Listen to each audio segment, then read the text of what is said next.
right, well, let's get started. We got Jessie giving her presentation tonight. So, welcome everybody. I'm not sure if we have any new members tonight, but we always welcome any new members and we encourage them to become involved. This club is what we make of it. And, we certainly welcome and call for everybody's involvement. Tonight we've got elections. This is actually our official annual meeting. Much of what we do other than this meeting or outside of this meeting are just presentations.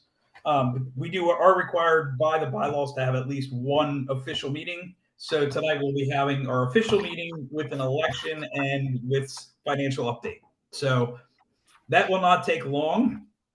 Susan has prepared a couple slides for us on our grant update, which I will give you after we talk about the financial update, because we'll talk about who got what money and where it went. And then Jessie's up for a pond presentation. A little bit of open discussion after that, and we'll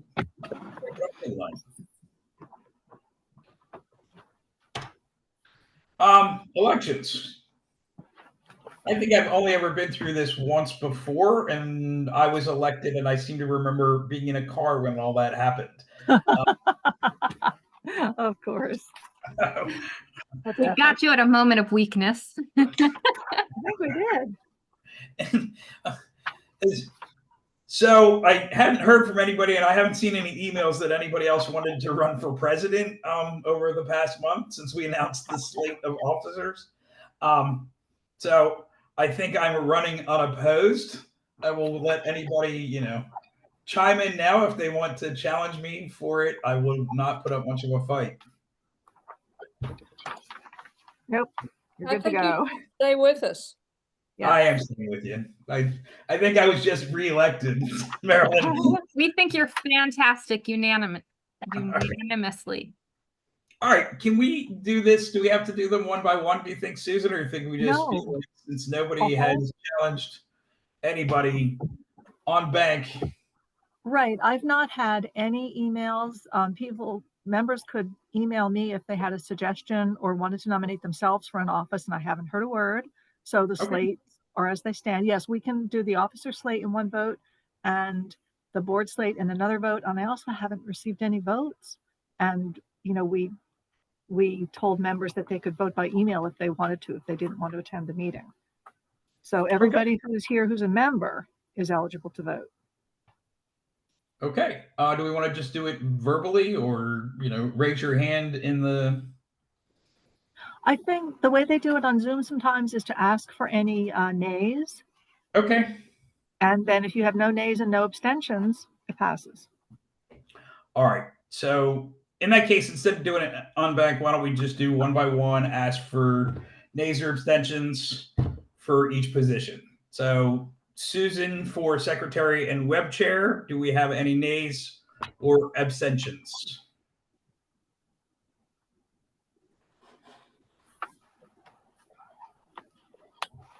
Okay, I'm not seeing anything. Okay. All right. Treasurer, Denise Everett. Nays or abstentions?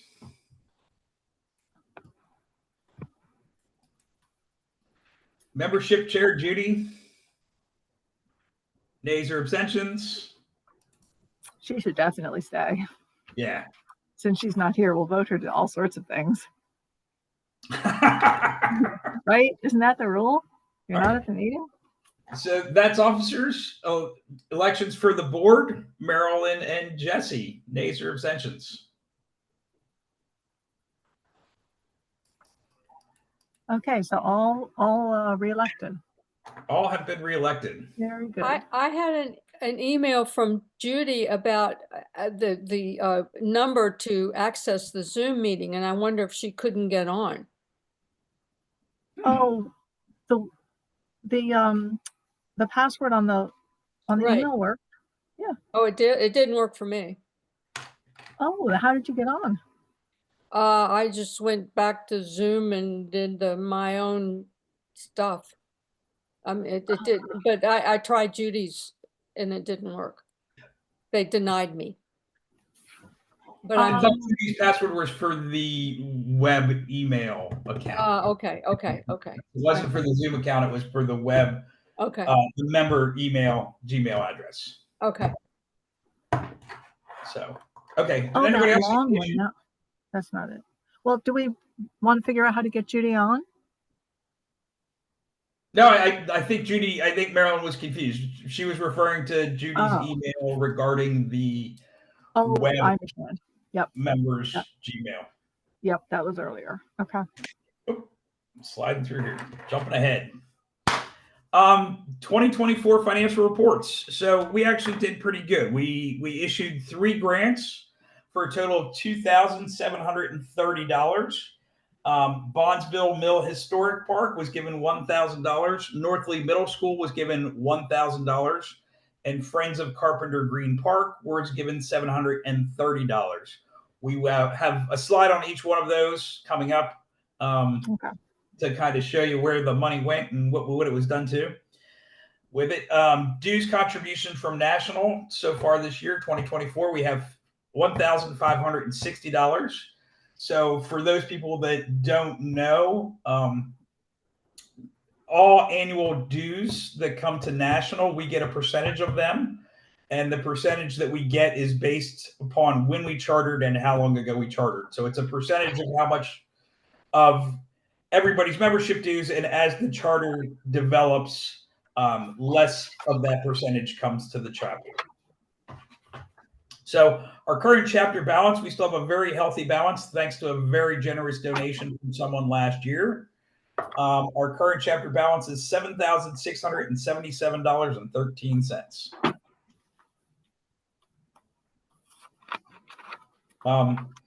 So 2 things I would say, we still have money to give away. That money that we do give away, we don't typically give money away for administrative purposes. All the money that we have given to date has been for very specific native plants that we approve. So the first grant that we were given was Bondsville Mill Historic Park in Downingtown. Susan, you want to talk about that at all, or just you want me to keep going? Jessie has seen it and I haven't. But there's a before picture on the left. That's the area that they were going to restore.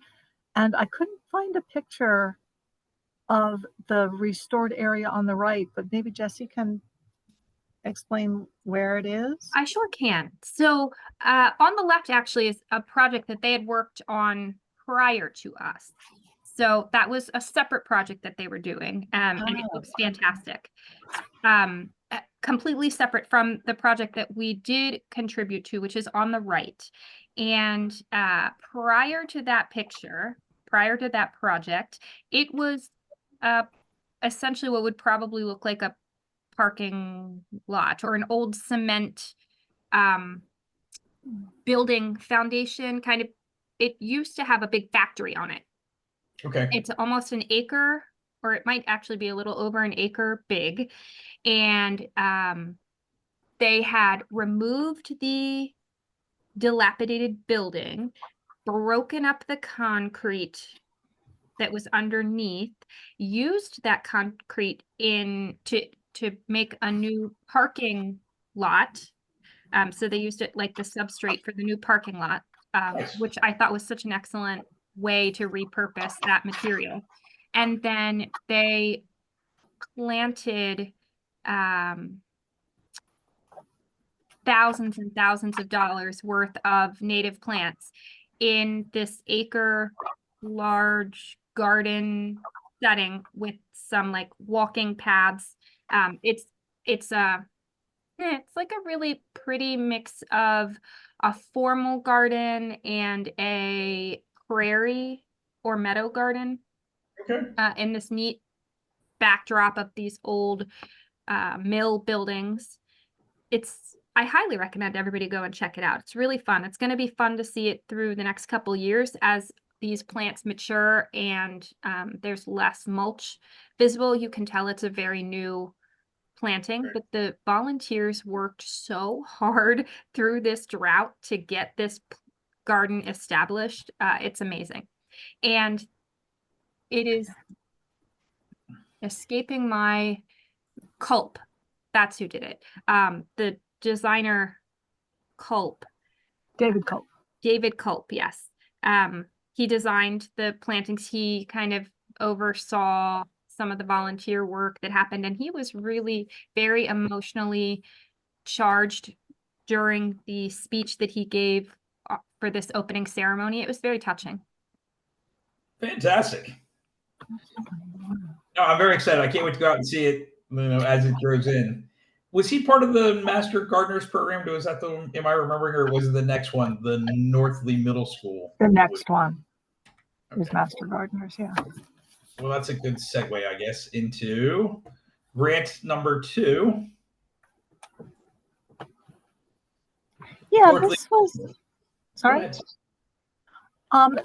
The science teacher, a science teacher at this school contacted us, and they apparently have an environmental club and a bunch of kids that are very involved, and they use it in a lesson plan.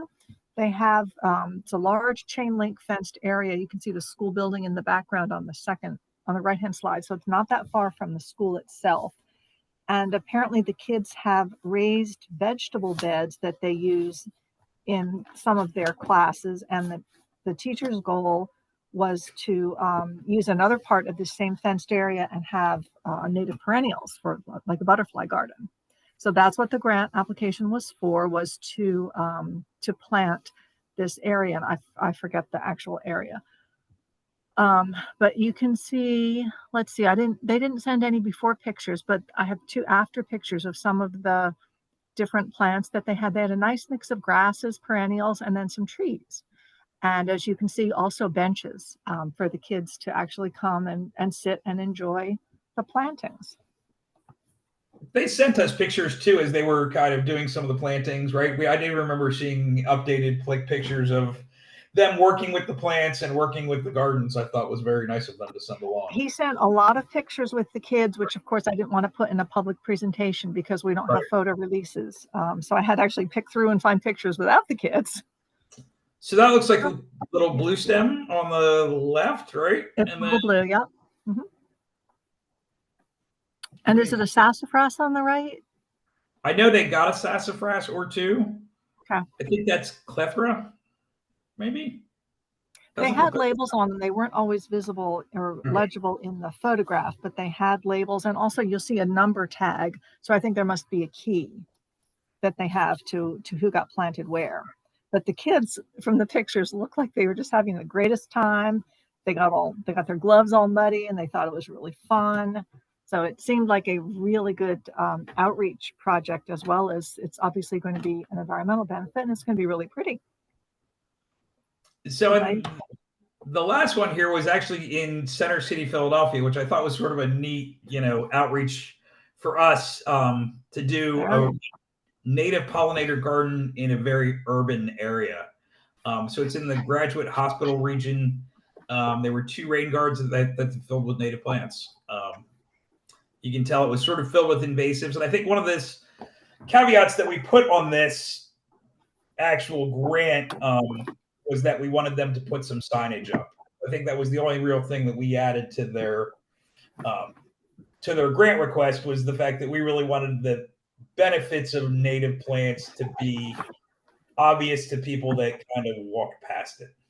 But right, and she's asking for a sign, so we just have to figure out how to get one. Okay. As it turns out, Wild Ones doesn't have sort of a stock sign that we can just use and put our chapter logo on it. So it's a little bit harder than we thought it would be. Okay. So they're very willing to put up a sign. We just haven't provided it yet. All right. Andrew Convoy, the guy from CCT, is now a member of Wild Ones SEPA. And we had a brief discussion about signs when I was with him a couple weeks ago. So I will try and rehash that conversation and see if he has recommendations for signage. That would be great. Yeah. Also, call out to any members who are with us now or joining us in the future with this presentation via YouTube. If you have the links or recommendations for signage, please pass them along. And with that, for now, I am going to turn this over to Jess. Jess, are you ready for me? I sure can be. Okay. Well, I'm going to stop sharing. And I'm gonna start sharing.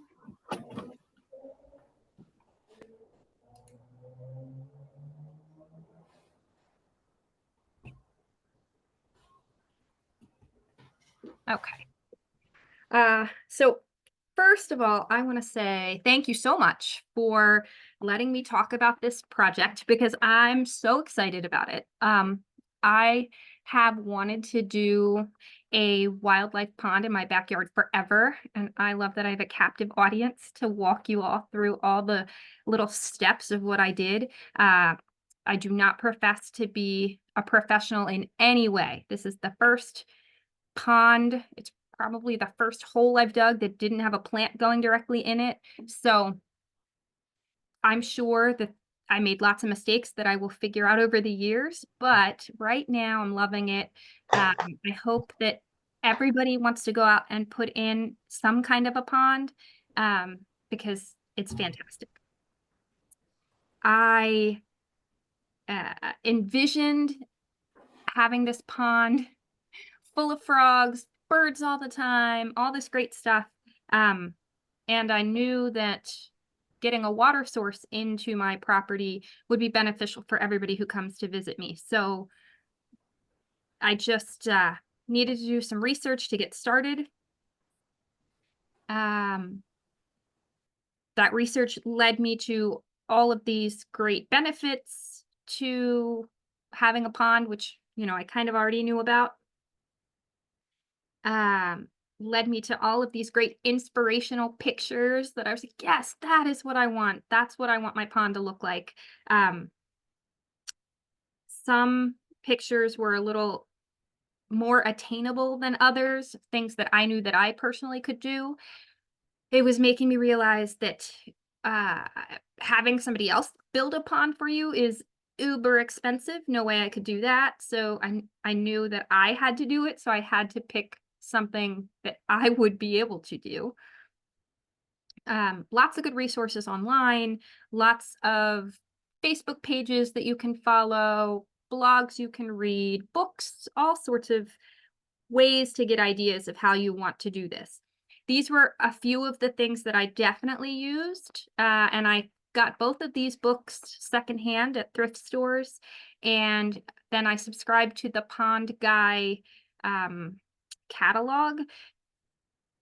Not that I wanted to get 99% of the things that he sells in there, but he gives good tips for certain things, and I was able to order some of the things that I couldn't find locally from that source. When I started on this journey, I thought that I wanted to go with no liner. I thought I would just use a clay bentonite pond sealer, which is a very natural way, I guess, to try and make a pond because the majority of our area does not want to have ponds. They would have slow draining soil because we're clay, but not that it wants to always be a pond. Our area is more about ephemeral ponds that will kind of dry up in the summertime. But after doing a bunch of research, realized that bentonite clay would need to be the pond would need to be drained and it would need to be resurfaced every 5 to 7 years, and I was just not down for that. So I did decide to go with a liner. I didn't want to do a filter. I was trying to keep this pond as natural as I could, considering I just, used essentially black plastic in it. But besides that non-natural part, I wanted to keep it as natural as I could. And I didn't do any fountains or waterfalls for that same reason, trying to decrease the input to the pond, the man-made kind of input. And I figured if I decide later to add those things, I always can.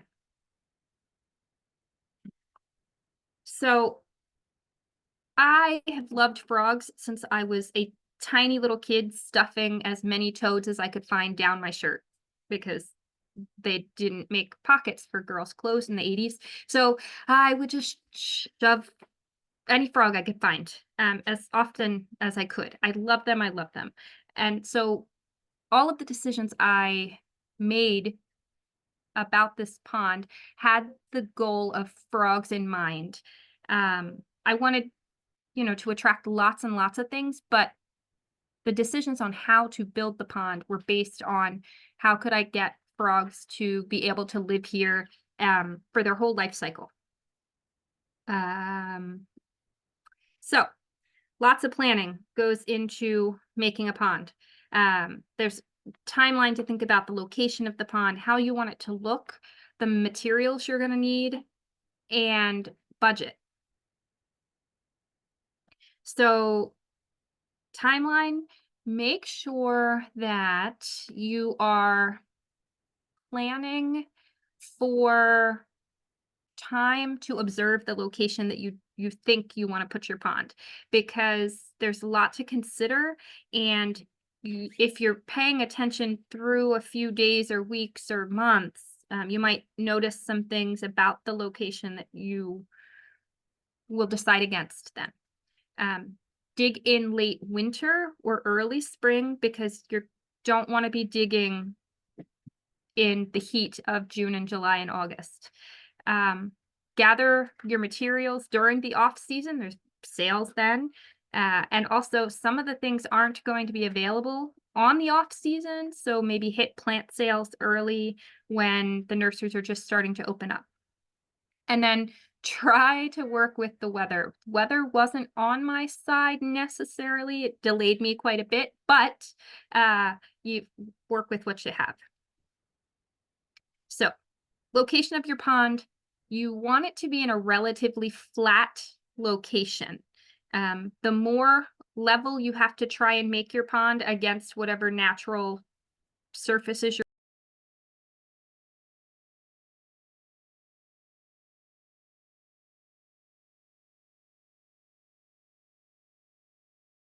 hold water. It should not be in a place that's prone to flooding, getting a lot of incoming water.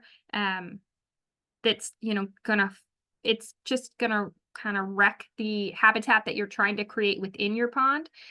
You can do different things that are not a pond if you're trying to mitigate rainwater runoff, or you're, creating a bioswale or something like that. That would be different than a pond. I highly recommend putting it close enough so that you can see it all the time. It's a lot of fun to watch the things that are happening around the pond. So if you put it close enough to a window that you can see, it just makes it even better. You want it to fit into a spot of your property where it feels natural, unless you're going for the opposite and you really want it to stand out and be a completely separate and unique spot within the rest of your property. So you can go either way with that. I chose to kind of make it blend in.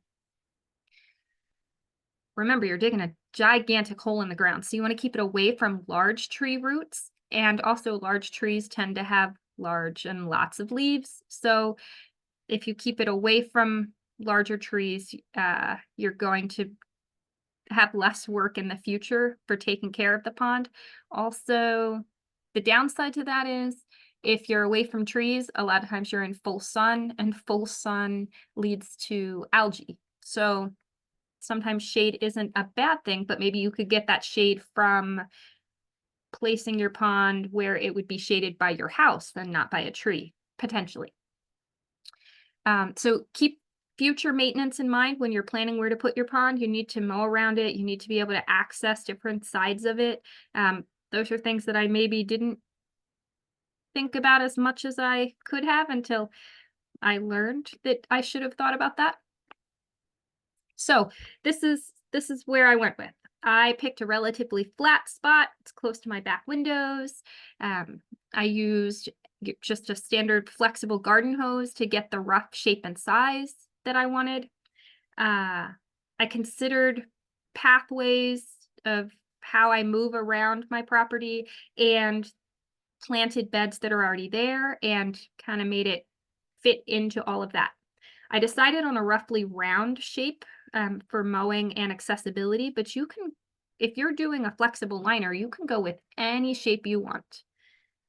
However, if you go with a roughly oval or circular shape, you can make it look different based on what you fill the pond with. So there are different ways to go about creating a different shape. And then I observed it. I didn't dig right away as soon as I laid down that hose. I wanted to see how the shape handled the water conditions, how when it actually did rain in Pennsylvania, how that water seeped there, how long it took it to drain, if I had naturally low-lying spots or what. I know to the left of this is a bioswale that I have heavily planted to absorb rainwater. The way that my property had been subdivided in the past, bioswales were on either side. So I knew to expect water to pool at this first, the arrow on the left. I was surprised by the arrow on the right. So I was glad that I observed it to see that that might be a potential issue for if I started digging and it rained, that we would be slowed down. Because I knew that the arrow on the left was going to stay muckier during rainy seasons, I decided to incorporate a kind of boggy area with boggier or more water-loving plants on that left side, even though it's outside of the pond and therefore outside of a liner. That's just the natural soil. I just planned ahead that I was going to put water-loving plants there. Then you need to decide the aesthetics of your pond. Is it going to be natural or a traditional or more formal? You can create whatever style, whatever shape you want. You just have to make the decisions. And then I chose, so I knew I wanted to do that oval kind of shape.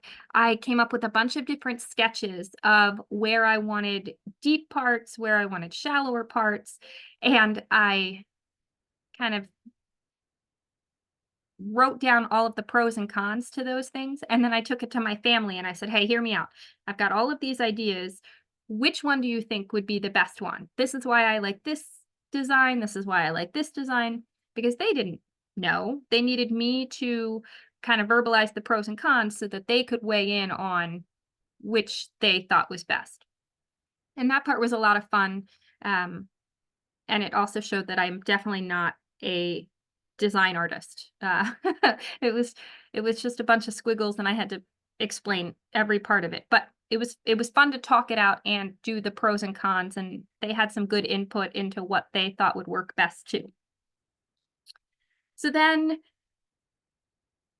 we moved on to lists of materials that I was going to need. So the liner being the most important. When you decide you're going to go with a liner, that's where the most expensive aspect comes in.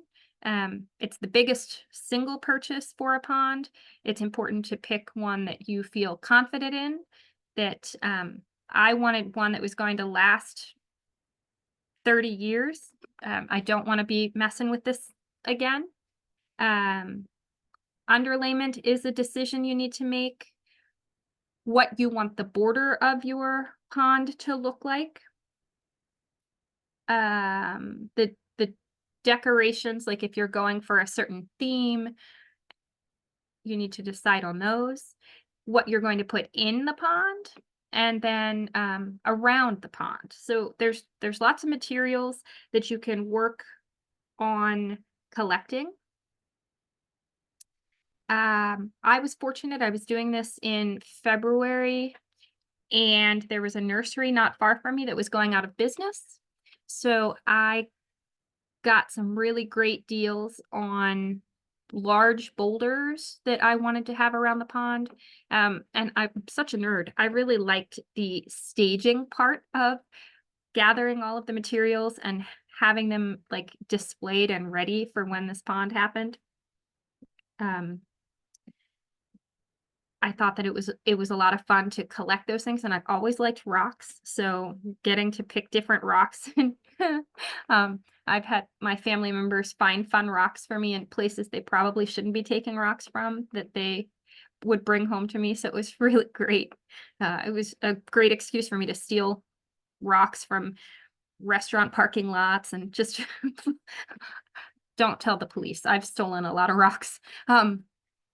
So I also needed to order some things that I couldn't steal from parking lots. So I found some good deals on Chewy, believe it or not. Like, who would have thought? But I guess people with gigantic aquariums, I don't know, buy these aquatic pot baskets or plant baskets. I needed aquatic soil. I needed planting media. I needed stuff that I had to have delivered to me because the majority of the stores around me don't carry anything aquatic at all. And if they did, the prices were outrageous. So I could get better deals. I don't shop Amazon, but a couple of these other big wholesale or warehouse types stores I would get things from. I had to figure out how big I needed this liner, this huge purchase I'm making. How do I know? And I was very nervous about doing the math wrong or like just not having enough. So the math that I used was the length of my pond plus 2 times the maximum depth of my pond plus 2, and that's all in feet. So I planned my pond to be 20 feet long, 3 feet deep at the deepest part, and 10 feet wide. So I ordered a custom 10-foot by 28-foot long liner from Everything Ponds, and I had looked at many different sites to find a pond liner that I wanted. And we talked about, I wanted it to last 30 years. I wanted it to be safe for plants and amphibians. I was not interested in fish. I won't have fish in my pond because they eat frog eggs. But if it was safe for fish, it would be safe for most everything else. So it took a while for me to find the place I wanted to get my liner from. And I want to tell you what type it is. It is what is it? It's an RPE, which is reinforced polyethylene. It's half the thickness and a third of the weight of synthetic rubber. It's not as flexible as rubber. It's more like almost like a tarp material, like a shiny tarp material, but it is the most durable. It's fairly lightweight. And it is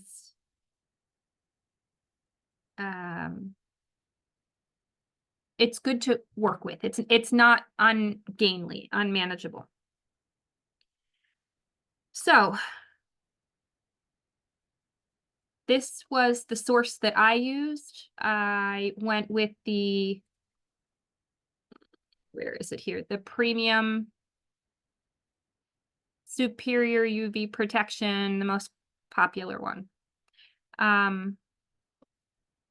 It's even protected against like direct sunlight. It has 2 distinctly different sides to it. So you just put the shiny side up. Everything Ponds was the best price that I could find, and they did custom sizes.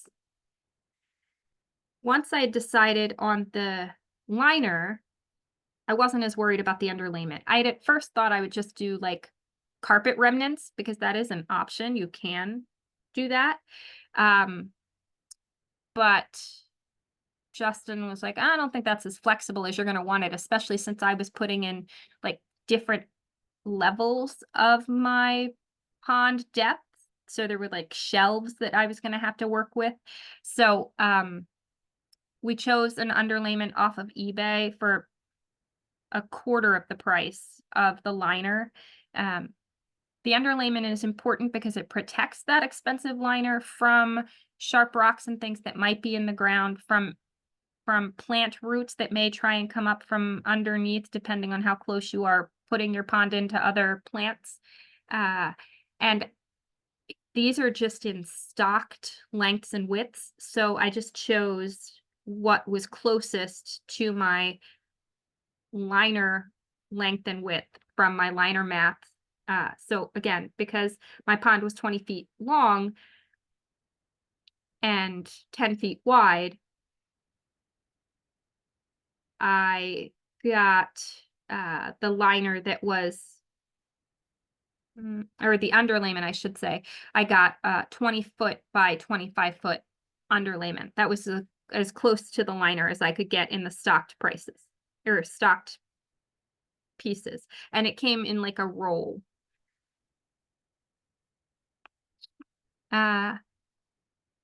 So on to step 2, we're prepping for this project. We're going to talk about the staging of it, weather, manpower.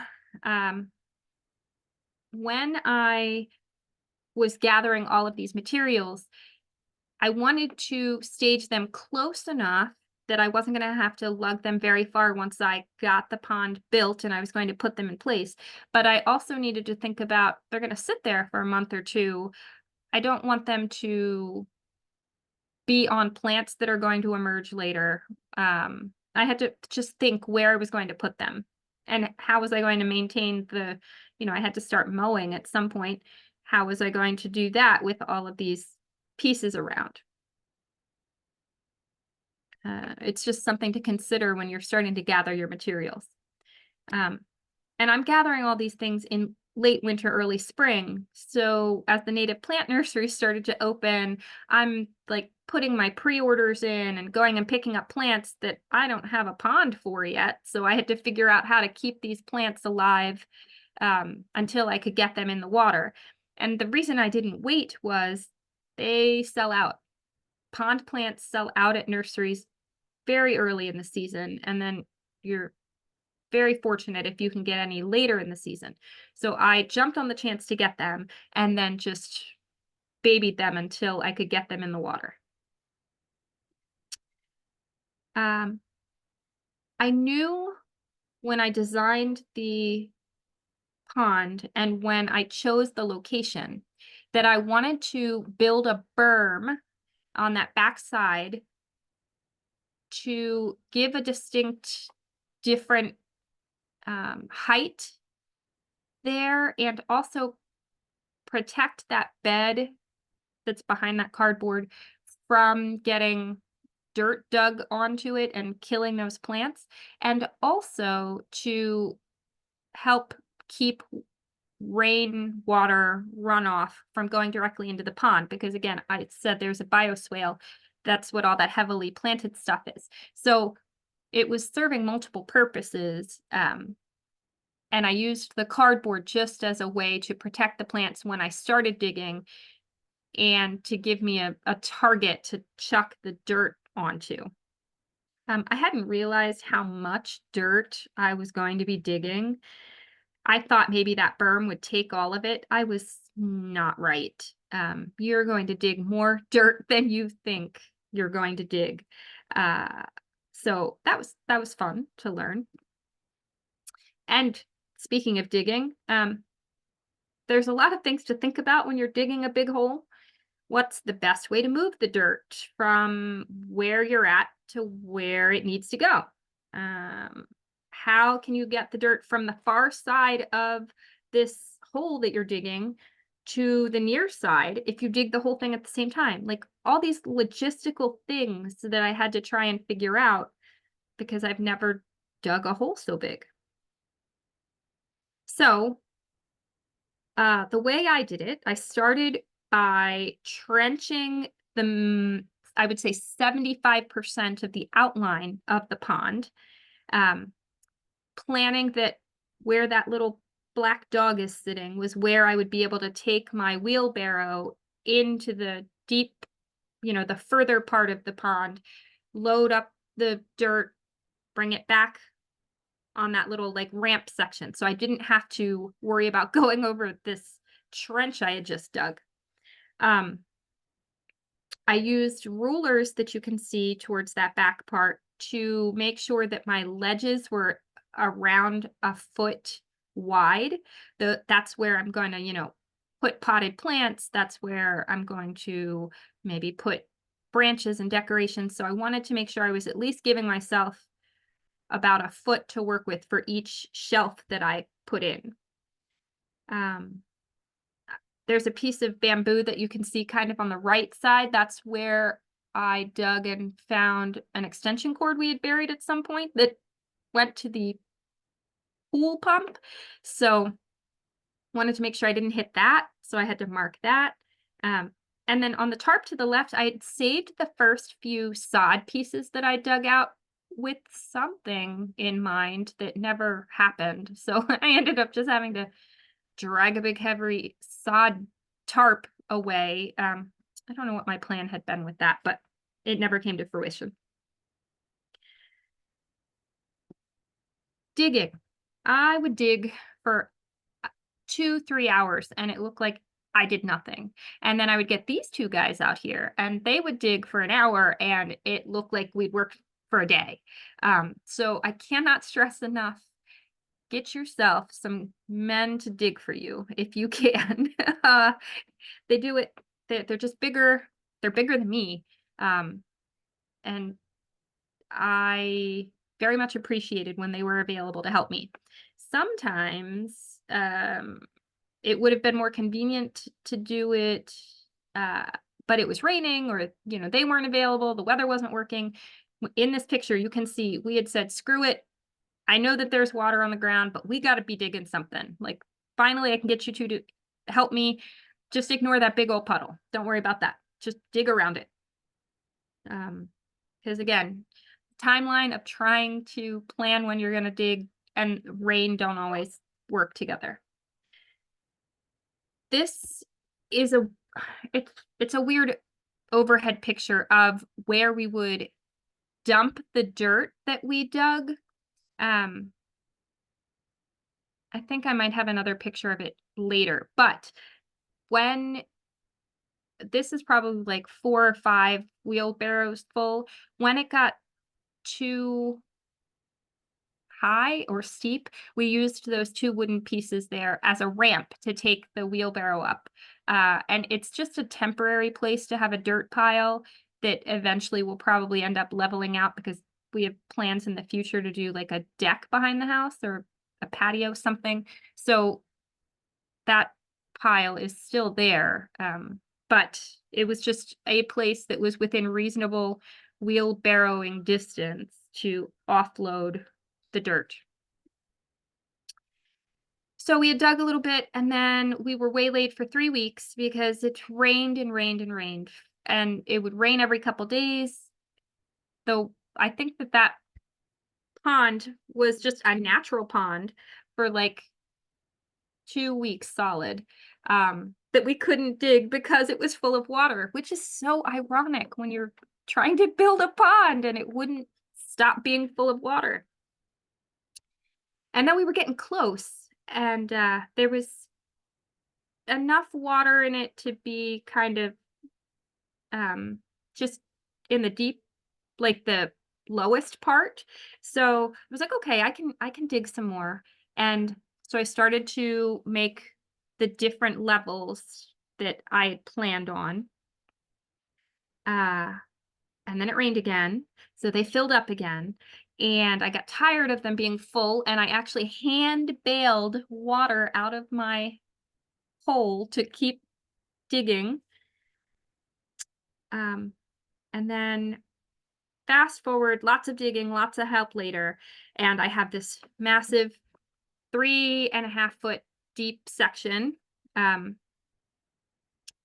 Professional pond builders and books on the subject will tell you to make every part of your pond level and make it smooth. However, water levels itself. So I just needed to make sure that the edges of the pond were level. Otherwise, I was going to spill water out of a low side. And I planned to just either build up a low side or disguise a high side with plants and rocks if I needed to. But I was so lucky, so thankful that when we actually went to check the level of the pond, it was level. We had put little pieces of like rebar in the ground with a string level across lengthwise and then widthwise of the pond to check for level, and they were level. That's the look on my face, is pure relief that I didn't have to dig anything else, that it was just, I picked a spot that was thankfully level. Once I filled the pond, I do have a low spot, and if the pond gets too high, it will,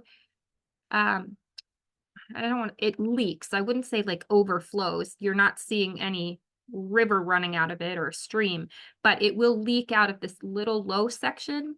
It's very fortunate that that is also the section that I'd already planned for it to be that boggy area. So it worked out really well. It actually like just perpetuates the bog that's already naturally there.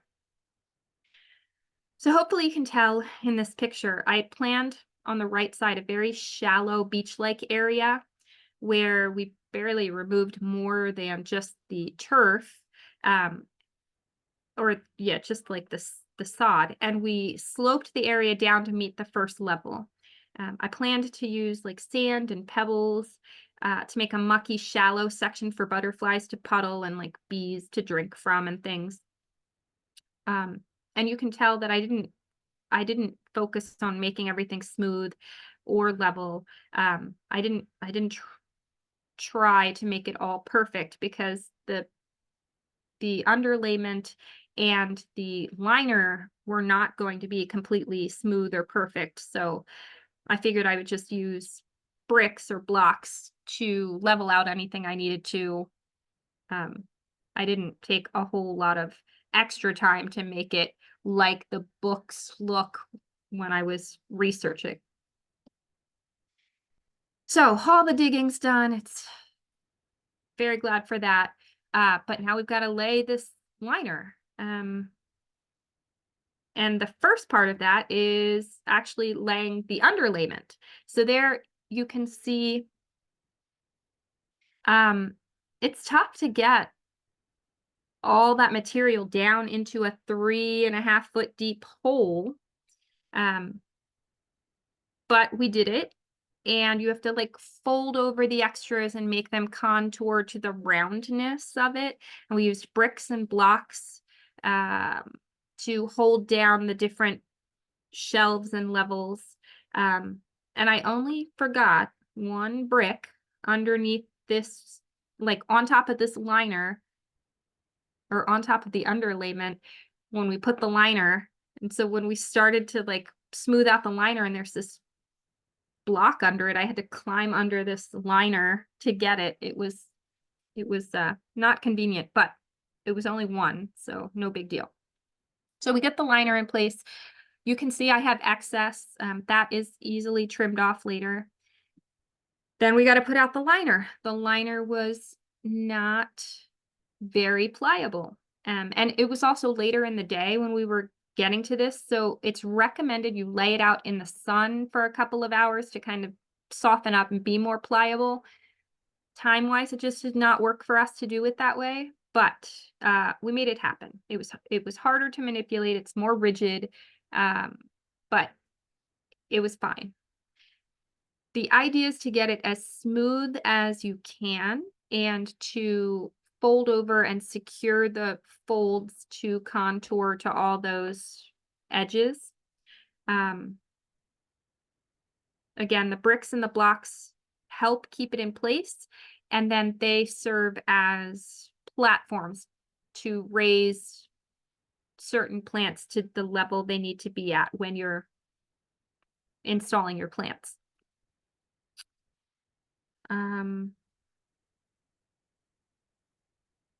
So once you have your liner in place, you start filling your pond. And we started filling it late in the evening. It was very exciting. But you can see in this picture how the back of the pond, that back shelf and the back edge are very distinctly, I think they were 8 inches at that level, 8 to 10 inches deep there. It becomes less and less apparent how deep and where the different levels are within the pond. And I still have not come up with a recommendation for how to assist people if they're going to put in a pond to mark those different levels, but it would be something to keep in mind if you're trying to figure out where you're going to put things in your pond and it's in different levels. Sometimes just feeling around with my foot was how I ended up doing that.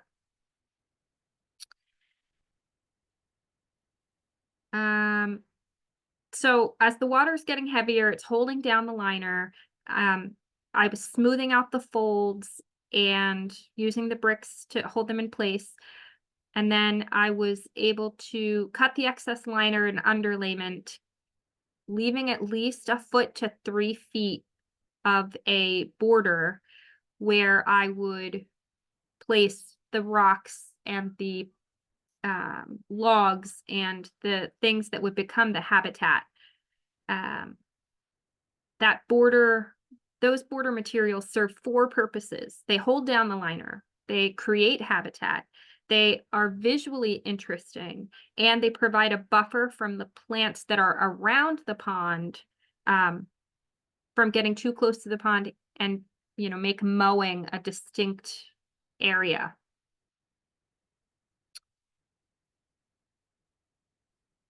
When the pond had filled to the second deepest level, I started to put the various habitat pieces around the edges, both to hold down the liner and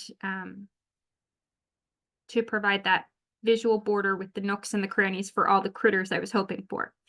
The stump on the right, I had collected from a neighbor's house the previous year.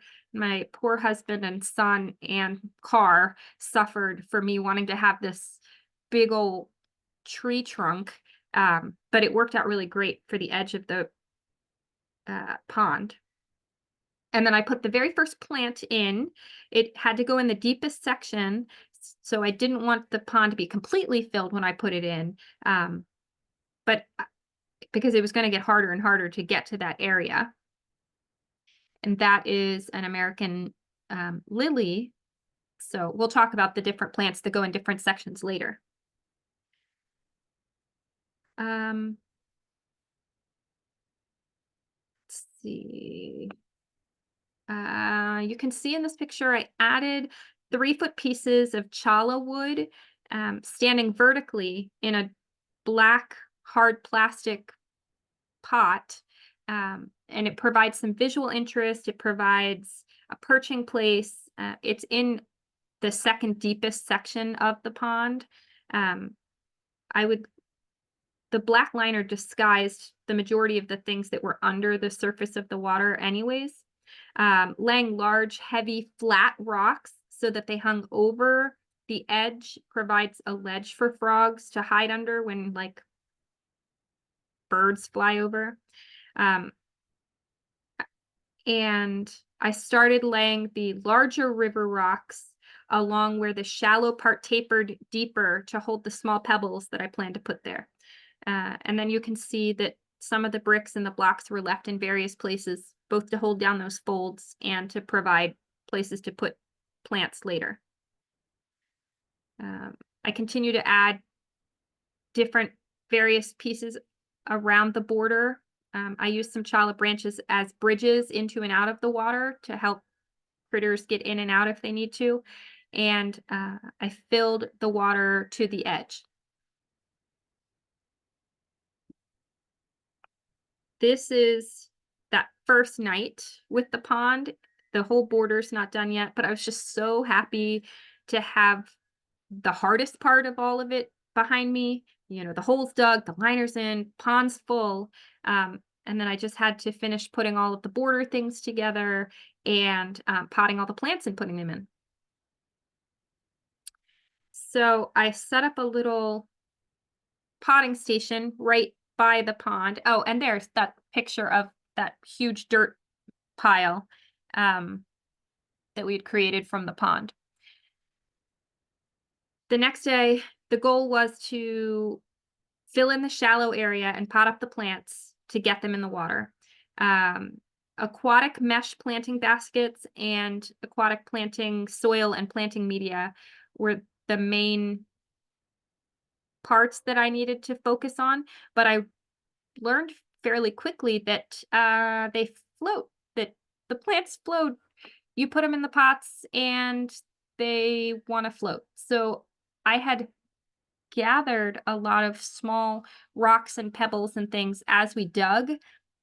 And thankfully, because I would end up putting them on top of or in the basket with the plants to keep them from trying to float out of the water.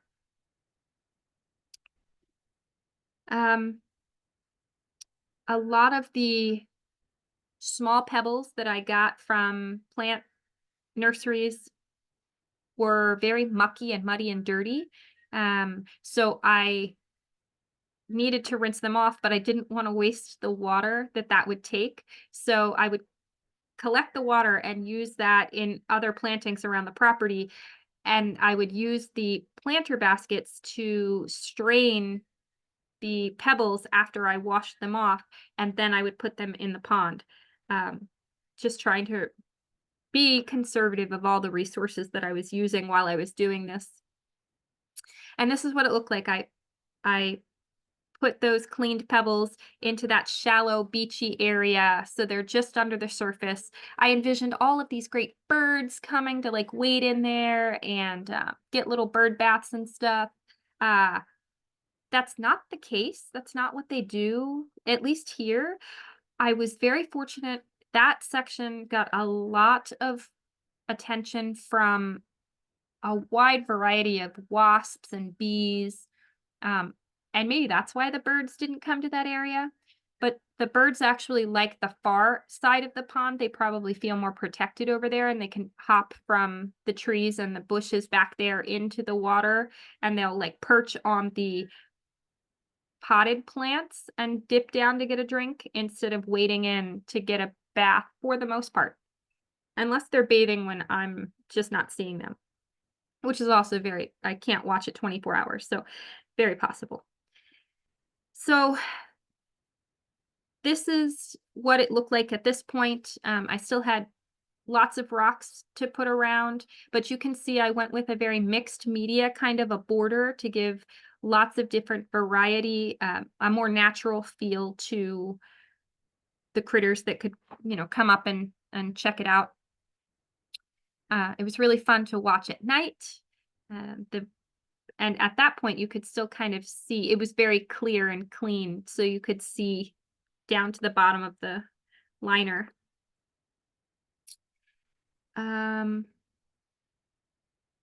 This was just a different perspective, I think. I don't remember what I was trying to show you in this picture. So lots of fun just watching different stuff. As summer went on, all of the border plants were filling in so nicely, and everything was kind of becoming more cohesive. So we talked about, the whole reason I wanted this pond, these frogs, and I will be 100% truthful. That frog on the right, some would say kidnapped, some would say rescued. I found him on the road late one night, about 2 miles, about a mile-ish from my house, surrounded by turf lawns on all sides of the road. He's in the middle of the road. It was storming. I said, "Hey, buddy, you're coming home with me. I'm going to have a pond in 2 months." I picked him up on April 14th, and the pond was not filled until June 6th. I just chucked him in my backyard April 14th, and he hung around until I could have a pond. And the little guy on the left is just a little gray tree frog that my husband actually found on our swimming pool, just hanging out. So frogs were in and around my property even before the pond, but pond is filled on June 3rd. This picture, and it's a weird picture, but he is under that piece of challah under that ledge, that rock overhang. 3 days. It took him 3 days to find the pond. I'm pretty sure that's the guy that I kidnapped from the road, but he was just still hanging around. He waited for me patiently. And then I got to see, like, now I'm just a complete frog stalker. I see this little fat guy just floating there in the middle. I don't know much about the different kinds of frogs. I know I have both at least one bullfrog and green frogs and probably some others that I just don't know enough to identify. But it took about 3 weeks until I saw my first tadpole. And then I had eggs about another 3 weeks later. So the frogs were liking it, and it didn't take very long. So it was very exciting and very rewarding. Just more stalker frog pics.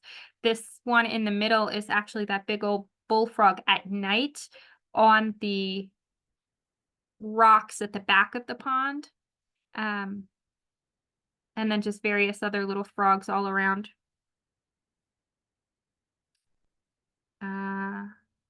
And more. And I would find them on the pots. Instead of just like in the water, they would come and rest on the potted plants too. So that was really fun. And then more tadpoles, big tadpoles. So I'm thinking like bullfrog tadpoles, maybe September 11th, because that is a big hunkin' tadpole.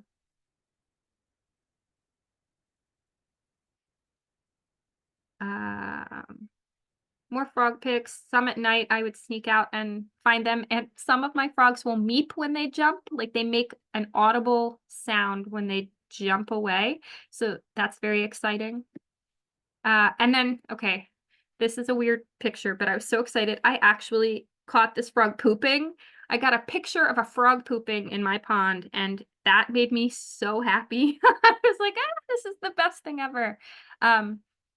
So yeah, I'm a little weirdo. So as we're going along throughout the season, I would find sales on different stuff, and I would grab more materials to add more habitat to the pond.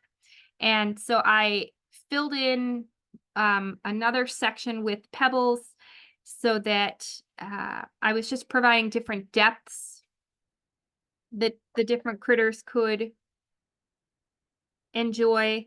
Some of the rocks are submerged, some of them are out of the water, just trying to provide all the different things that they might need.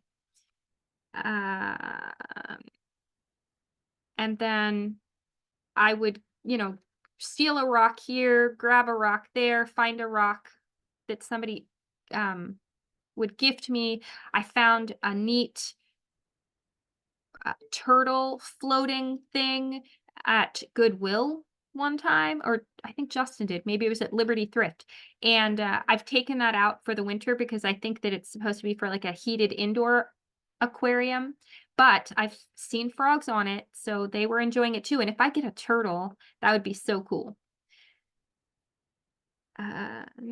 This picture is to show that even though I am having an ongoing battle with algae is also habitat, and there are frogs and tadpoles in that algae. They use it as hiding, they use it as food, they use it for lots of things. So the plant and animal life around the pond was another goal that I had. There's dragonflies. I think that I counted 6 different types of dragonflies at one time at the pond. And it was very fascinating to watch them.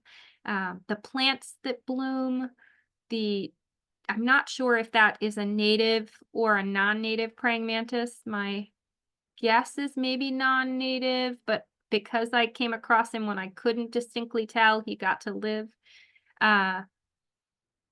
dragonflies on the lily blooms, just this really neat casing from a dragonfly metamorphosis that my son found on one of the, I think that he found it, it was on one of the plants in the pond. But you can see how it's got its little wings casings that are still there. That's so neat. Different wasps, a titmouse, snails that probably came in on plants. When I would scoop algae, there would be different aquatic bugs that I have no idea what they are. I don't know anything about aquatic bugs, but it was really fascinating. And I love snakes. I love that they're out there in the wild. I love the job they do. I love providing for them. I would really love if I didn't see them. But I screamed and ran like a little person when I was in the pond cleaning out some algae when I saw this snake, and I was like, "Oh, hey, look at you, great. Stay there, stay there, stay there now." And she like was probably just harmlessly going past me, but I freaked out. Skinned my knee, like I was a mess. However, I was very glad she was there. I'm going to talk a little bit about the native plants. A couple of local native plant nurseries that carry pond plants. Edge of the Woods, great selection. Early availability, check them out. Hungry Hook Farm, I could pre-order from them very early. They have a smaller selection, but their plants were great. And then I have a local to me, it's a nursery that does not specialize in native plants in any way, but they had a limited selection of some things that were native, a lot of not native things, and a large selection of hybrid lilies and lotuses if you're interested in those. Some other plant leads you can check out: lancasterponds.com, Fins, Feathers, Paws, and Claws in Harleysville, and Aquascapes Unlimited. I did not personally get any plants from these three places, but I do plan to check them out in the future to add anything else. A really great resource for lists of plants that can go in the pond is this website. And I printed out their plant lists and then did some extensive shopping based on their recommendations. I'm trying to find where I'm at here. Okay. I used that list to plan what plants to fill each niche within the and around the pond, and then where I could find those different plants. So the different types of pond plants, marginal plants go in very shallow water or around the edge of the pond where it's going to be consistently getting moisture. You can plant those same plants in ponds directly in the water by raising them up on those bricks or blocks. So most of them want to be in water 6 inches deep or less. So they don't want their crowns to be wet, but they want wet roots. And you can use those plants to blend in the edge of your pond to conceal that liner, to kind of make it fit more naturally or look more naturally. Submergent plants stay below the surface of the water. They're the oxygenators. They provide for natural filtration. Those are the plants that I wanted to use instead of buying an electronic filter and pump. And then floating plants help keep the surface of the water cool and shaded, which decreases the sunlight that reaches the water and helps discourage algae. They're free floating on the surface, or they can be rooted in muck or in pots that are submerged, and then they send up their stems and their leaves will float on top of the water. The border are, most of your water-loving plants that you would plant anywhere else. They're not going to be in standing water the majority of the time. Some of those, like, button bush, can take submersion, for short periods of time. But you want to kind of think about the border plants that you want to, so you're using a whole palette of plants that work together. And then bog plants are specific. They like very acidic soil. They are low oxygen. They can't tolerate too much oxygen. They have to be in consistently saturated soil. They don't tolerate drought at all. And Jupiter's the biggest planet of them all. That was just something I did not erase. Look at that. Okay, so some marginal or emergent plants, you'll hear them called both of those things.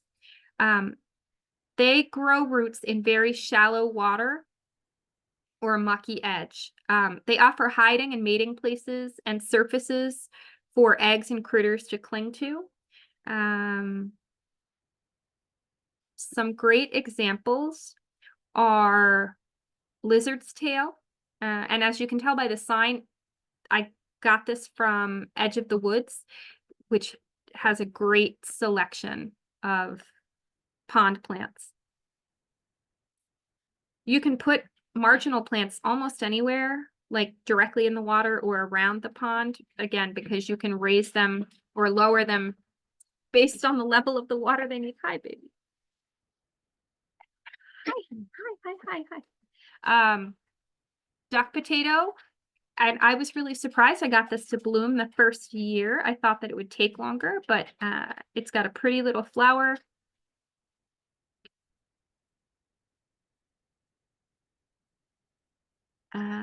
Green arrow arum. I did not see this bloom this first year. So those were some marginal or emergent plants.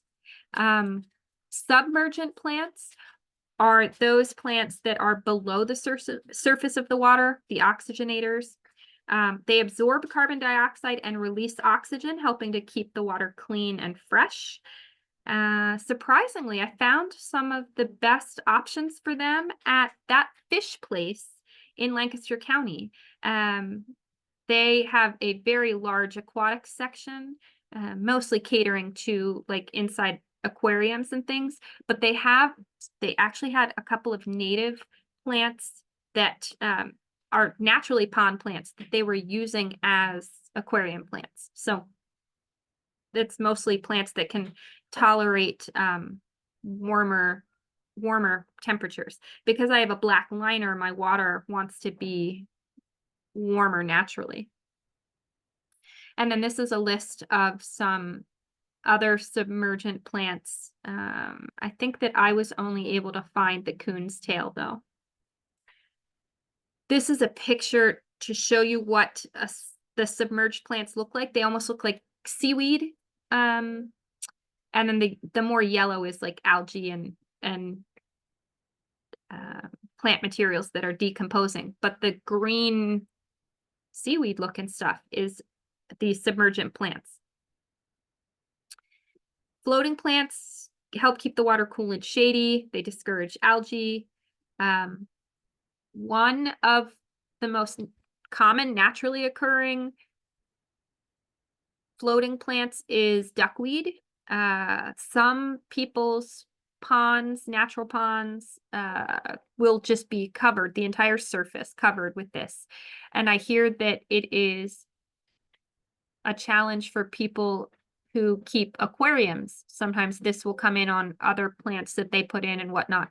And so I've heard from people that have ponds and aquariums that this can, even though it's native, it's a pain for them. I did not have an overabundance of this. I had just a little bit of it. Frogs eat it. Turtles eat it. So if I get turtles,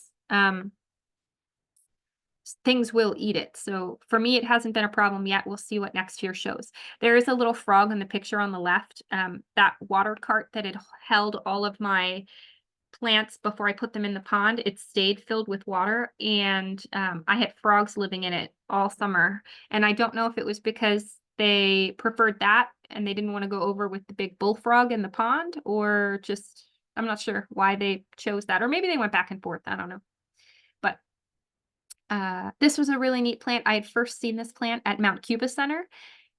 Golden Club, it looks to me when it's in bloom like a cigarette that's lit. Mine did not bloom this first year. I'm hoping it will bloom next year, but it can take water up to 18 inches and it will send its floating leaves and those blooms up to the surface. So I think that I have it in my section that's about 18 inches deep. This is the water lily. I have 2 straight species water lilies that I got from Edge of the Woods. I did not change the container that they came in. They were in a really rich, mucky soil from Edge of the Woods. I did not want to disturb that. So I just sunk the whole pot from them into my pond. I have one in that 3.5-foot section, and then I have another one in the 2-foot section. They bloom very beautifully, but sparsely, just a bloom that would last a couple days, and then a week or 2 later, another bloom that would last a couple days. The flowers would open up in the morning and then they would close by the heat of the day, which was interesting to watch happen.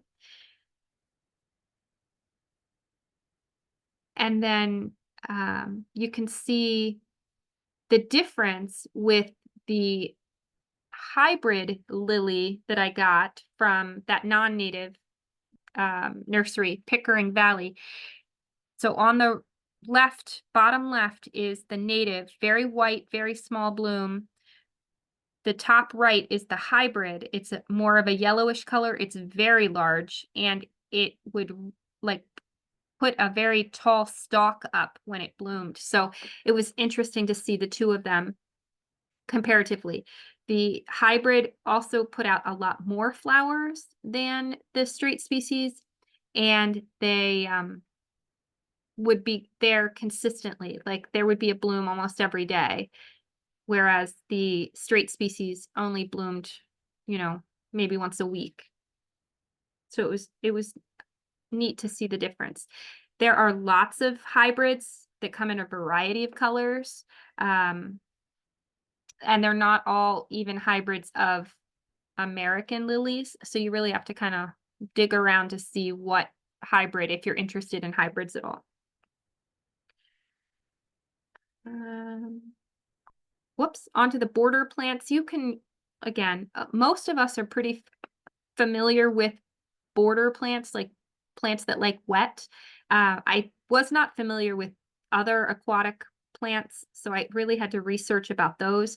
But the border plants I was pretty familiar with and mostly incorporated things that I already had. I added a couple of things, but most things I either just relocated or encouraged things that I already had. So here's an example. You can see just lots of plants around the border of the pond, and this was taken in towards the end of October. Bog plants, we talked about, very specific list of plants. Only the top, the cranberry, and the bottom, the meadow phlox, are what I have in my bog-ish area, because I wouldn't really call it a strictly bog area. I do use the cranberry submerged directly in the water, but the crowns are out, so their roots are always wet like they would be in a bog.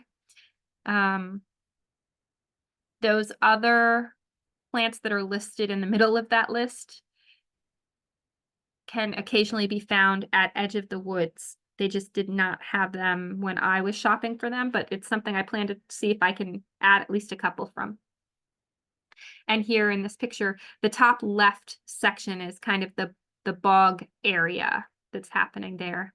I have seed box listed in, or Ludwigia planted in there also, and that's a good wet soil plant. We talked about in the future, or in the beginning, that I didn't want to use filtration. I wanted the plants to do the work. However, I learned pretty quickly that still water and full sun leads to a lot of algae. And I went to a pond store to ask about what I could do about that. And they were very willing to give me a lot of chemicals that I could have used, but I did not want to do that. even the chemicals that they said were safe for fish and aquatics and frogs, I still didn't want to do that. So I asked what else I could do, and they said I could build a roof over my pond to shade it. Also didn't want to do that. So the only other thing that I could do besides put in like a filter system was to add aeration to increase the air and the water movement. So I went with this relatively cheap setup. And after just 3 days, that was the difference that it had made. So I'm going to backtrack again just to show you. From there, I added that 4-pod aeration system, and it cleared up the algae to there. And I was willing to work with that. I didn't want no algae. Algae has some great benefits in a wildlife pond, but I needed to make it better than that first picture. So I thought this was a good, happy medium place to be. I still would gather handfuls of algae out occasionally, but I was noticing that when I pulled out a lot of algae, I would also pull out some other fun things. So on the right, you can see, yep, there's a bunch of algae, but that's also a dragonfly larvae that's aquatic in its first few life stages. So I didn't want to be doing all this algae harvesting and also be taking critters. So I worked on a happy balance of what I could tolerate and what I thought was doing the least harm by removing. So then I had to problem solve some things. Like, I need to mow around here occasionally. I hate mowing. I don't do it often, but when I do, I can't be throwing a bunch of trimmings and grass cuttings into the pond. So I found this low budget solution of using old, what do they call it? Bandit signs, just to put up a little wall. So when I would weed whack and mow, the majority of things stayed out of the pond. Worked pretty well. Removing algae was an issue. So I would do that maybe every 2 weeks to a month. And then I would top off the pond again with I have well water, so with just the hose. I didn't take out too much algae because the frogs really like to hide in it. So there were many a time I would grab a handful of algae and a little frog would pop out. So I ended up leaving more than I probably would love to, and I would pull it away from the plants as best I could. It's something I'll figure out as we go. And then adding plants, my good friend Katie gave me this beautiful, huge, gigantic pickerel weed that had outgrown her pond, and we wrestled it into that side of the pond. And then a couple weeks later, the color change really started to happen. So it was just a lovely, golden, beautiful color. And then fortunately, this is what I got to look at all summer through my window, and it's progressed now into fall, and it's just, I couldn't be happier with it. I hope everybody decides to put some kind of a little pond in. It's very rewarding. It's a great place to just sit and watch all of the life you help be there because you've got some water for them. Thank you so much for letting me talk all about this great project. If you have any questions, let me know. I will stop sharing so that anything else that needs to happen can happen. So, wow, Jess, I just can't believe what an amazing job you did. That was inspiring. It really, I can't believe the amount of growth and development you've seen over one season. I guess as native plant people, we're so used to that kind of sleep, creep, leap. You know what I mean? So to see the amount of greenery that you had so quickly after the first year, I'm so impressed. It looked like so much work. However, I'm not nearly that motivated. If you had to put sort of a dollar value on what you spent on this to date. Oh my gosh, I know that answer. Because I was curious. Gotta find it though. That's fine. I mean, I don't need an exact number. I was just kind of, it looked expensive. The liners looked expensive. The liner was the biggest single purchase, but I have it somewhere. It's not hard to pull up at all. I just need to fiddle with it. Let's see. Pond expenses. So for the most part, I did the entire thing for about $2,200. Okay. It's actually less expensive than I thought it would be. Yeah. If you counted your labor, I'm sure it would be much more expensive, but yeah, I don't even know how to calculate that. But just like, I mean, I think about it. I planted thousands of holes over 5 or 6 years, this was like doing that because I didn't plant many things in my property this year. That pond took all the work that I was going to do.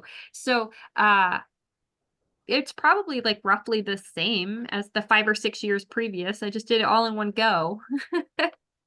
Okay. Any mosquito issues?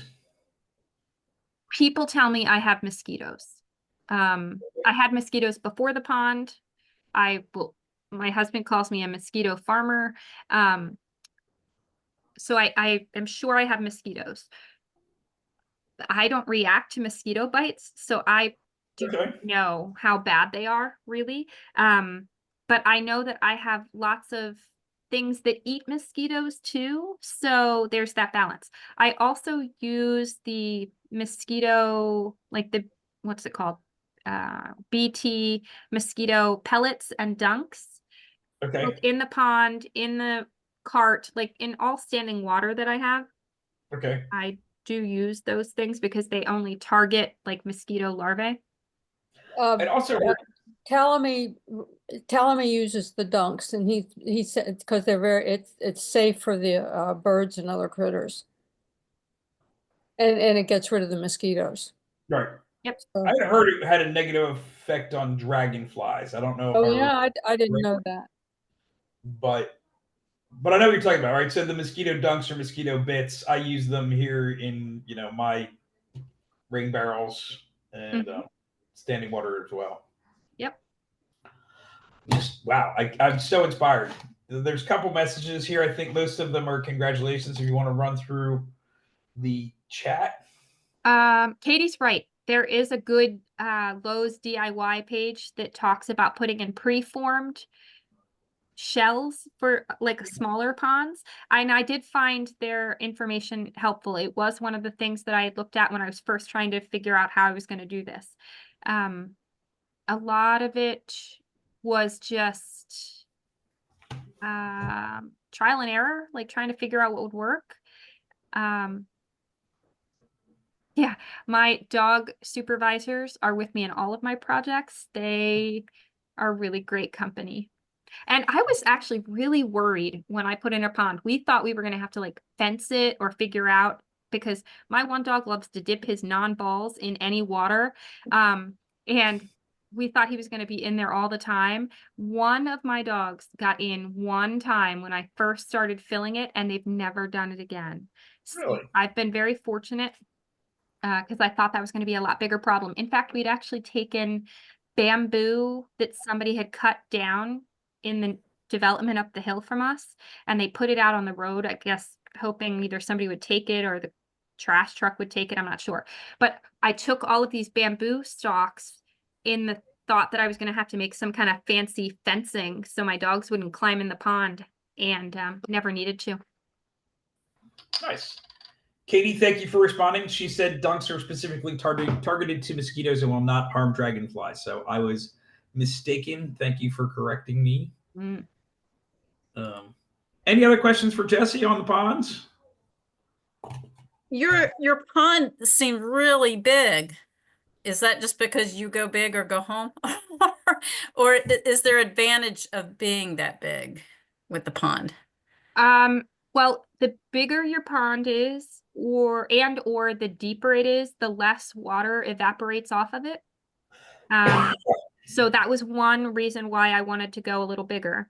I do go big or go home. I figured if I'm going to do all this work, I might as well make it something that's large enough that that there's no question I did a whole lot of work. You know what I mean?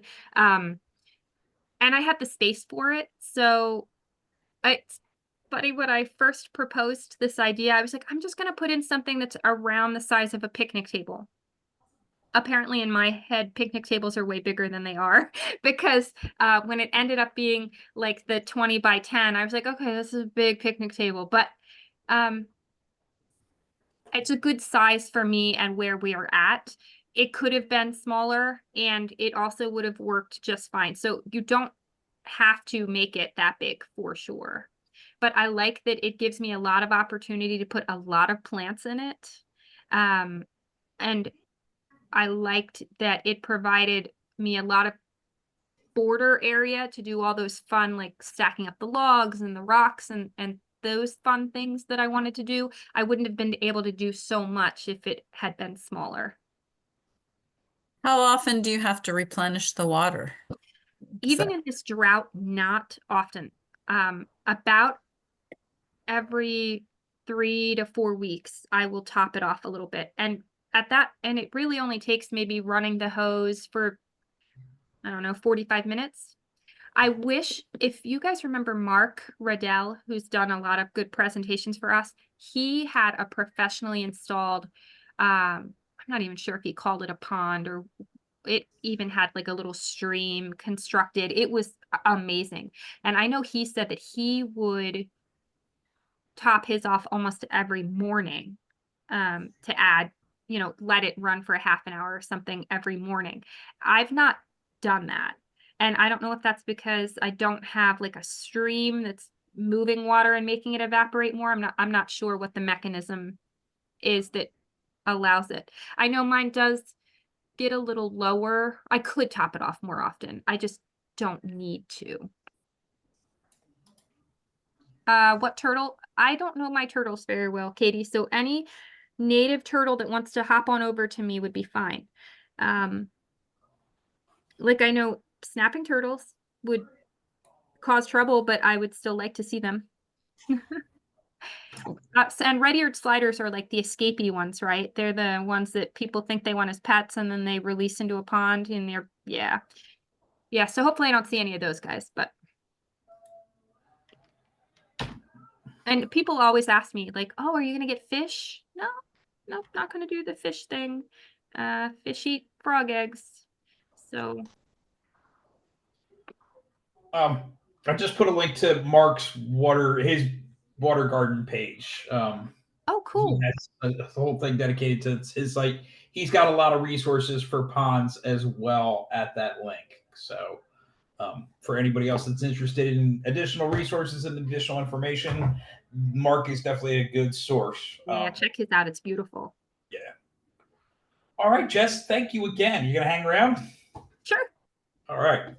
I am going to share my screen again, hopefully, if this goes well. Let's see nope, I didn't want to do that. Hang on.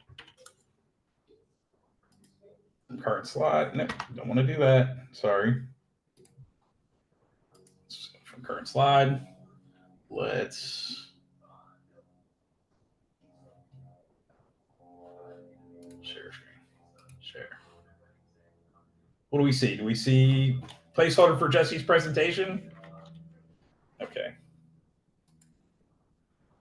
And that brings us to, hang on, should bring us to Tree of the Month. Susan, are you still with us?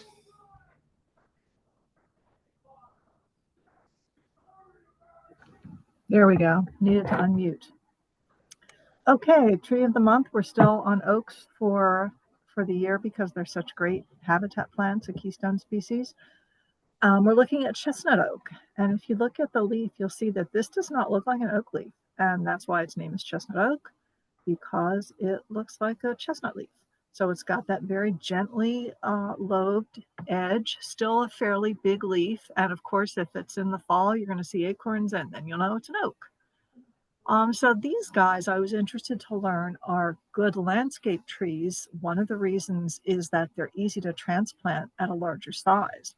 Why is this? Because mostly, as we know, oaks tend to have tap roots. They're really tough to transplant, especially if you're actually digging them up from the woods as opposed to taking a ball and burlap plant. But it turns out that their taproot, which develops in the younger saplings, degrades, decays, and they develop a set of spreading roots instead. And those roots are easier to transplant. So that was kind of neat. It means that you can be a little more flexible with the size tree that you get, always assuming, as the website noted, that you can afford a large oak. But if you can, apparently they transplant well. They also tolerate drought. This says occasional drought. I don't have one, so I don't know how much drought they take. But that's certainly worth noting, because how many seasons in a row now have we had some sort of summer drought? This is just the worst one for a while. But it's pretty dry at some point every summer. So this looks like it would be a very valuable and beautiful oak to have. They periodically just sort of pop up in my yard. I'm not sure where there is one close by, but I tend to just get them and I set them aside. I throw them on my black backwoods. And you're right, they do seem to transplant fairly easily and have a high survivability rate. Well, nice. How big are they when you dig them up? Right now, I mean, they're only probably 3 or 4 leaves. You know, they're 6 to 8 inches when I dig them up, but they dig up with relative ease. Nice. Great. Well, Susan, while you're on a roll here, I'm going to keep you going. Oh, yeah. So these photographs are from my woods. I have autumn olive as an escapee. It's pretty easy to spot, and the reason it's featured this month is that it's easy to spot this time of year when everything else has pretty much shed its leaves, the natives. And here you have leaves on the right. They're still on some of these darn shrubs. And those fleshy red berries are also quite obvious. And you might think, ooh, red berries, good for the birds. Well, the birds eat them. The birds spread their seeds wherever they perch and do their bird business. And that's how you get so many autumn olives. So they have escaped decades ago from normal landscape planting. So, of course, they were brought in the 1880s because plant scientists or plant explorers of the time thought, oh, this is a pretty shrub. Let me take it home. And now we have them. So because of our buddies, the birds, who spread the seed so prolifically, you'll find these things in abandoned fields, woods edges. Don't generally find them in the deep woods because they won't grow under completely closed canopies, but they're perfectly happy in half shade. So anytime you have edge habitat, which of course we have a lot of in suburbia, you can find autumn olive and Russian olive. So the first thing I knew about these plants was decades ago when I didn't know anything about native plants, and I had just moved here, and in the springtime there was the most amazing orange blossom smell, and I thought, what is that plant? Well, that is this plant. So it's tempting to want to have this on your property because the smell in the spring, the blossoms, it's so intoxicating. But there are so many reasons not to have it. So I learned one reason, which I think, yep, might be on that slide, Rick. Thank you. These plants are nitrogen fixers. With their roots, you know, if you garden the peas and beans, if you pull up their roots, there's lots of little white nodules on them. Baptisia is another nitrogen fixer. I'm pretty sure. Somebody correct me if I'm wrong on that one. But these plants will actually pull nitrogen from the atmosphere and grab onto it and create nitrogen-filled nodules in their root systems. And that nitrogen is then distributed to the soil, and other plants that like nitrogen will kind of glom onto that in that area. And that's where you'll find plants that need nitrogen because they'll concentrate with the plants that produce nitrogen from the air. So autumn olive and Russian olive, since they are these nitrogen producers, are going to attract plants who love nitrogen. Do most native plants need nitrogen? They don't, which is one reason it's easy for us to plant them just in the native soil that we have, which is probably not fantastic soil, because they don't need nitrogen. But who loves nitrogen? All those invasives, all those ruderal plants that pop up as soon as the earth is disturbed, and suck nitrogen out of the soil, like dandelion and clover probably produces nitrogen. Dandelion and European plantain and all those nasty weeds that you find in your driveway if you still have stone driveway, all those things are attracted to nitrogen. And so that's what you'll find around autumn olive and Russian olive. So I never quite understood why some non-native plants are said to actually change the soil chemistry, but that's how they do it. Okay. At least these ones. They're nitrogen fixers. And so they're not doing native plants any favors by fixing nitrogen. They're actually creating an environment in the forest areas where they are, where native plants are not prone to sprout because they don't want that particular concentration of nitrogen. So not only do they crowd native plants out by keeping their leaves longer and therefore, sort of taking over the understory, but they actually change the soil chemistry. So pull them out.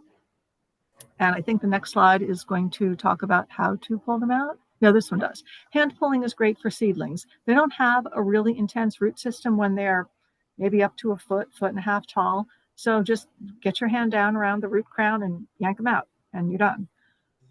Mature plants can have stems that are thicker than my arm, and it's a multi-stem shrub. So if you find a cluster that's been there for, say, 20 or 30 years, which they can do, it's just going to be feet around with all of these, 6-inch stems coming out of the ground. Like, really, it's not a hardwood. You can cut it with a handsaw, but honestly, if they're that big, take a little chainsaw. So at this point, you cannot dig them out. I mean, you could, if you want to, get your tractor and a chain and pull them out. And then you will have disturbed large areas of soil, which, as we know, is just an invitation for all those weed seeds to sprout. So what I do in my woods when I have these big multi-stem shrubs is I take my pruning saw or my chainsaw and I whack them off, if I can, below the soil level. You can dig around the base of the root a little bit with your shovel or your spade or whatever, pull some soil away, and you'll see the roots fanning out. It's not a tap-rooted plant, but the roots are thick, they're woody. So take your pruning saw or your chainsaw and cut those roots below the soil level. You're underneath the root crown, so you have a much better chance of killing the whole thing. If that's not good, getting dirt in your chainsaw blade, obviously that's not great. If that's not feasible, the other thing you can do is cut them 6 inches above the ground. So now you're leaving enough of a stump to work with. And what you're going to do, and I've read about this, but I haven't actually done it, is take black plastic, like old plastic garbage bags, and actually cover the entire stump above the ground with this black plastic hat, tie it with something that's going to survive at least a season, like twine or thick string. Tie it tight. I would flare it out along the ground. I would even put some leaf duff over it, because the point is to deny this stump any access to air or water, because otherwise they'll just sprout again from the energy in the roots. Now, the thing I do, because I don't have a lot of black plastic around, I just walk the area again with my pruning saw the next season, and I whack the sprouts down. That also works. It takes longer.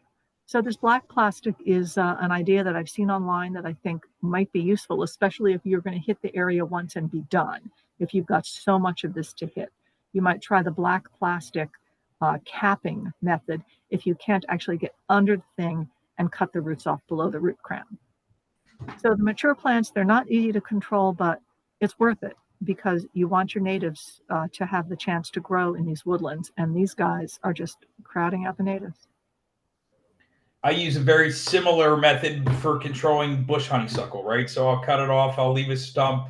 Every year it starts to sprout, and I just go back over and knock out the sprouts, and eventually the roots just run out of energy. Agreed. Yep, it's effective. Great. If you can go back, it's effective. Super information. One of the other things that I would note is that the autumn olive tends to be have a white under the leaf, right? So it's a two-tone leaf. Silvery.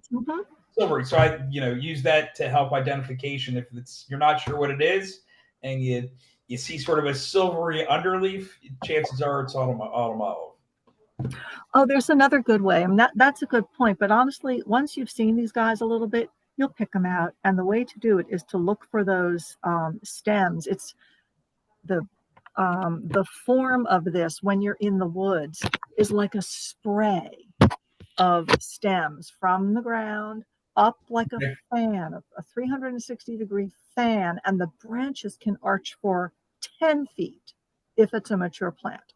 Nothing native looks like that I'm aware of.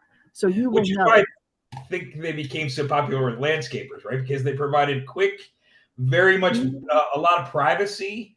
They were used in sort of hedgerows and border plants to provide a lot of privacy screening.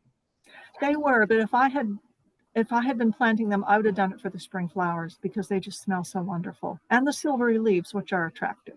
Yeah. But once you see that spreading habitat, and then you look at the stems, I'm calling it stem, but it could be, this thick around. It's striated. If you put your fingers on it, you can actually feel the ridges. And if you cut it with your saw, there's an inner pith. It's not solid, which is one reason it's easy to cut with your saw. So all of those clues, as I said, once you've seen it once, you'll pick it out. It's not hard. Nope, I agree. Okay. All right. Well, that's about the most of the presentation for this evening. There are some ecological educational opportunities that are up there on the screen. A couple of things that I think I might like to hit myself were the late season perennials for wildlife talk in November 23rd at Mount Cuba. And then I think there's one later in the day, right? So there's 2 talks that day at Mount Cuba. So there's ecological ecology Mount Cuba's meadow. I'm sort of interested in the late season perennials for wildlife. Certainly this is available. I will, we can link this to anything. I've started having a thought of the month, and the events of this week kind of exhausted me. My thought was it's not repeatable in mixed company. And really what it was sort of out with the old and with the new was my thought, and that didn't work to necessarily my advantage, and it didn't necessarily seem like a good theme this week. But I do take this opportunity this time of year to kind of go through my beds and clear out a lot of the invasives that are sort of there. And I think what my philosophical goal was in that was to say, clear out the clutter that's in your garden and in your life to make room for the stuff that needs to be there. I'm cleaning out the creeping Charlie in hopes that I can spread some seeds that will become native plants in the spring. I'm also kind of doing that in my life through my social media accounts. I'm clearing some of them out. I'm cleaning up my phone, cleaning out my yard because, before you know it, it's going to be very, very busy and the holiday season will be upon us. So on that note, I'm going to end the official meeting and stop sharing my screen. And certainly if there's anything that anybody wants to talk about, now would be the time.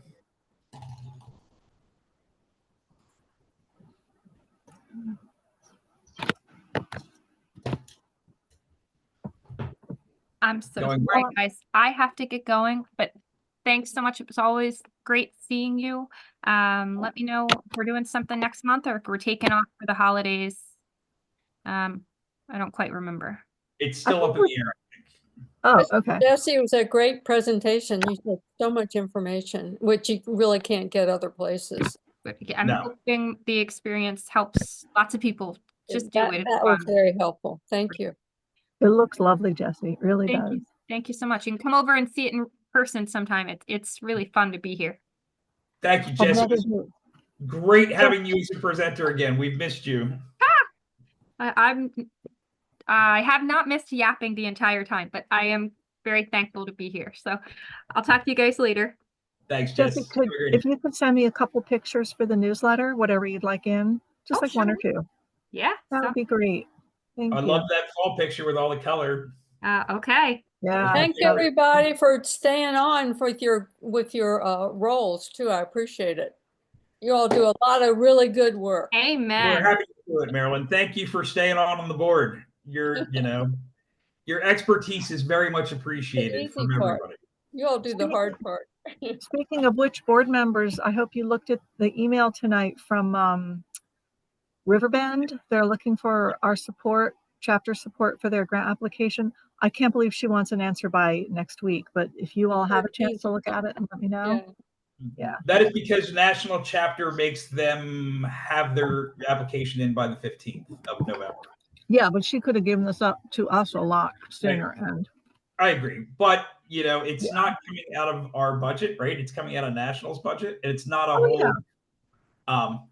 So I think I don't see any real issue with it. I did respond in writing. I don't know if I hit the send button, but there should be an email from me.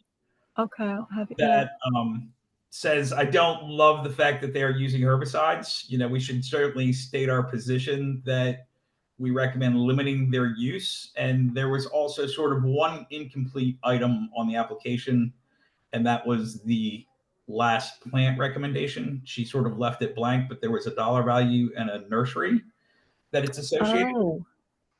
But I didn't see a plant listing for that because due to our last experience, I go through and make sure that all the plants that they're recommending, wanting to use, are native to the area.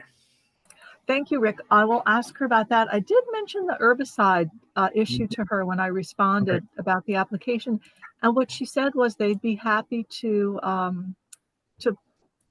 pull that out and use sheet mulching instead. Okay.